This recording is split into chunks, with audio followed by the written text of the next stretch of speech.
Welcome back to the channel. Today we're going to be reading The Smart Cookie from Jory John and Pete Oswald. Before we start, please subscribe and like to the channel so we can do more videos like this. Let's start. Greetings, I'm a cookie. I live in a bakery on a street corner near a river. Come on in. Welcome to our little community. It's a warm and supportive place to spend some time. Pretty fantastic, eh?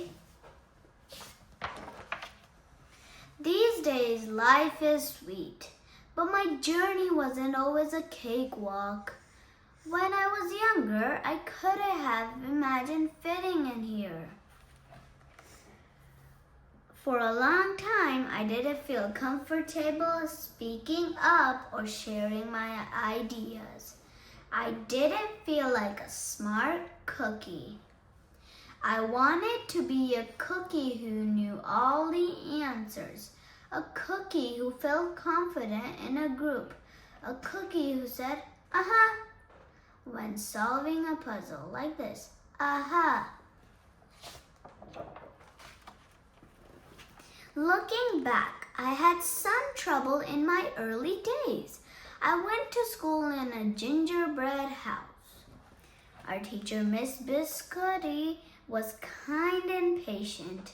When I arrived each morning, she'd wave at me and smile. But I didn't get the best grades.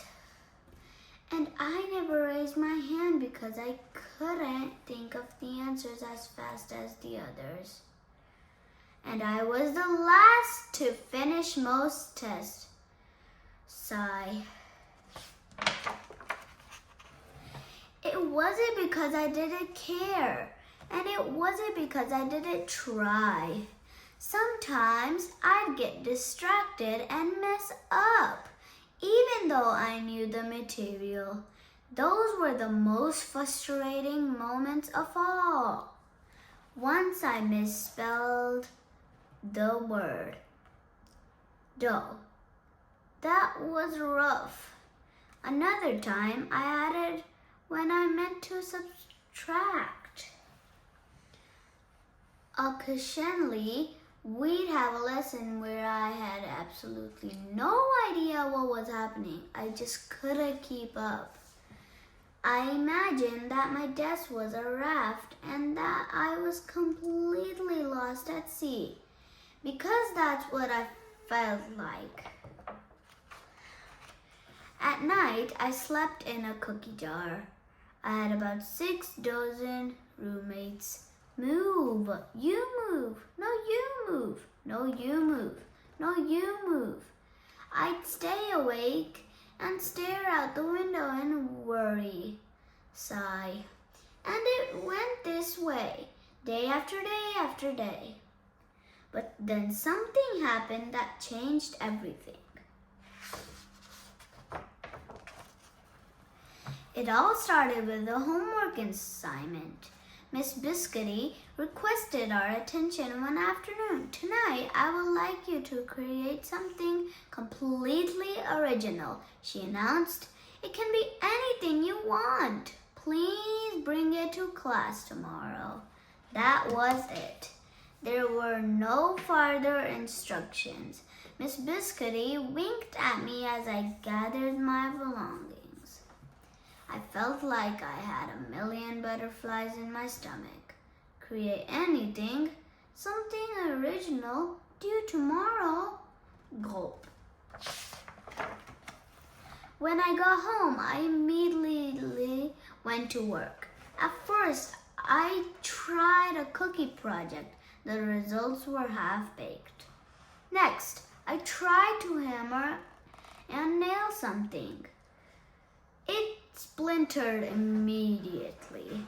Then I tried making a sculpture.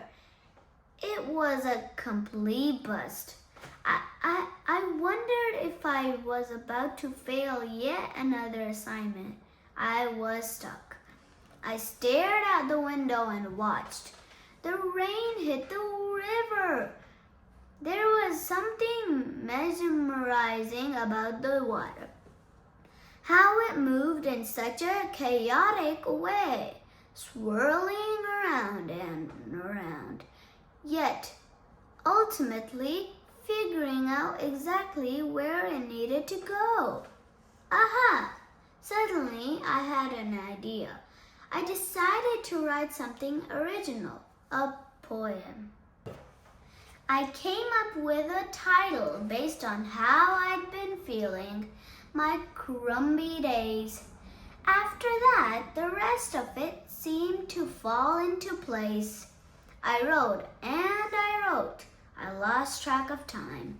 An hour went by in a flash. Aha, I said when I was finished. I couldn't sleep that night, but it wasn't because I was worried.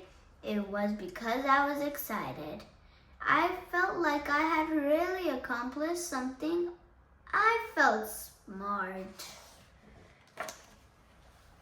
The following day, Miss Biscuity asked for volunteers to share what we'd created.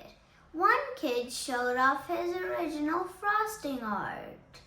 Another kid revealed her sprinkle distribution machine.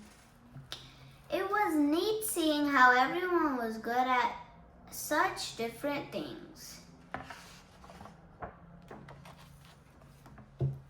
Finally, Miss Biscuity turned to me. Would you like to share anything, she asked. Gulp. I gulped. I thought I'd probably crumble under the pressure. But I made my way to the front of the classroom. I noticed my hands were shaking. My mouth went dry. This poem is called My Crumby Days, I said, my voice cracking, and then I read it out loud. As I spoke, I noticed some kids nodding at certain lines. Other kids laughed at parts that were supposed to be funny. As I built toward the finale, I felt myself becoming more confident and animated. And in the end, everybody clapped and cheered. I promise you this. I'll never ever forget it. Miss Biscuity was beaming. No one but you could have written the poem, she said. It was completely original. Aha! I had done it. I'd created something and shared it with the world. Well, my world at least. The rest of the day was a blur. My recess, I was already planning my next poem. I would call it My Sweet Morning. Aha! I thought when I came up with the title. Later that afternoon, Miss Biscuity handed me a note.